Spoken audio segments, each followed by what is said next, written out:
ढोढ़िया दाते से। पीछा नहीं हो तब हम चाटे से, काटली का ढोढ़िया दाते से, काटली का ढोढ़िया दाते से।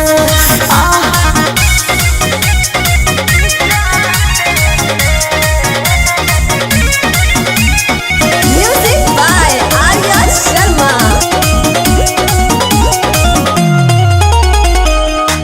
बारू देखावत तू तो अजबे गजबे सीन हो, जाग जात बानी रोजे हम का चनी न हो, केनो का कहीं हो।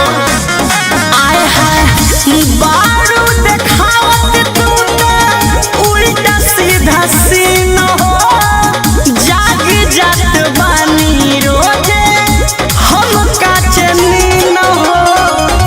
छुली का दुनू तोहर हाथे से, काटली का ढोढ़िया दाते से, काटली का ढोढ़िया दाते से।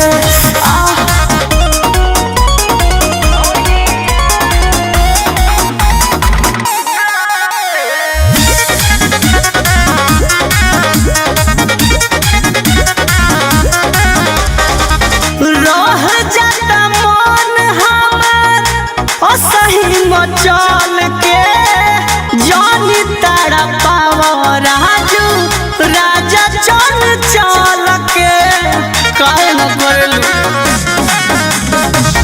रह जाता मन हमार असही मचल के, जानी तारा पाव राजू राजा चल चल के। मन पागल वाले बारू बाते से, काटली का ढोढ़िया दाते से, काटली का ढोढ़िया दाते से। ए हो, ओह कैसा कैसा सपना आ जाता है।